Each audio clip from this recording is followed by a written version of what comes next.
கர்த்தராகிய இயேசு கிறிஸ்து நாமத்தில் உங்கள் அனைவருக்கும் இந்த கால வேளையில் வாழ்த்துக்கள். இருந்தவரும் இருப்பவரும் வருவனை தகப்பன் இயேசு உங்களை ஆஸ்பத்திரி பிறகு போனார். இந்த நாளைக்கு உண்டான ஒரு உயிருள்ள வார்த்தை மத்தேயு 5:5. சாந்த குணமுள்ளவர்கள் பாக்கியவான்கள், அவர்கள் பூமியை சுதந்திரித்துக் கொள்வார்கள். சாந்த குணமுள்ளவர்கள் பாக்கியவான்கள், அவர்கள் பூமியை சுதந்திரித்துக் கொள்வார்கள்.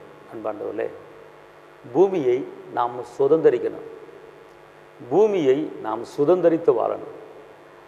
அப்போ அதுக்கு என்ன செய்யணும் அப்படின்னு கேட்டிங்கன்னா, சாந்த குணமுள்ளவர்கள். மகாத்மா காந்தி ஒரு புஸ்தகத்தில் சாட்சி எழுதியிருக்கிறாரு.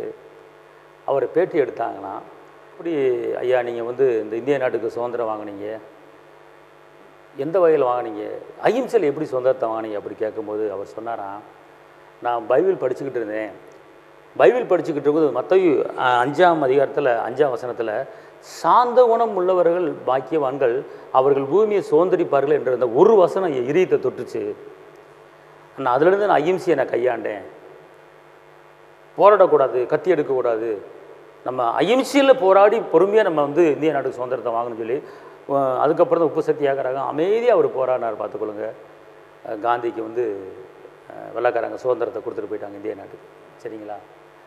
அப்போ காந்தியடிகளே சொல்கிறாரு, நான் இந்த வசனம் தான் என் இதயத்தை தொட்டது, இந்த வசனத்தைப்படி தான் நான் நடந்தேன், அதனால தான் எனக்கு இந்திய நாடு சுதந்திரத்தை வாங்கி கொடுத்தாரு அப்படின்ற.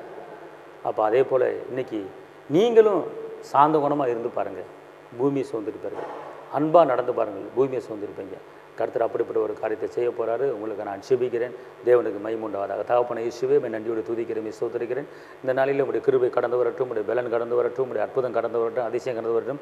சாந்த குணமுள்ளவர்கள் பூமியை சுதந்திரிப்பார்கள் என்று சொல்லப்பட்டிருக்கிற இந்த நாளிலே சாந்த குணமாக நடக்க எங்களுக்கு கிருபை தாருங்க. எல்லா தரையில் நீக்கி போடுங்க, பாதுகாத்துக் கொள்ளுங்க. இயேசுவின் நாமத்தில் பிதாவே, ஆமென். கர்த்தர் உங்களை ஆசீர்வதிப்பார். தேவனுக்கு மகிமை.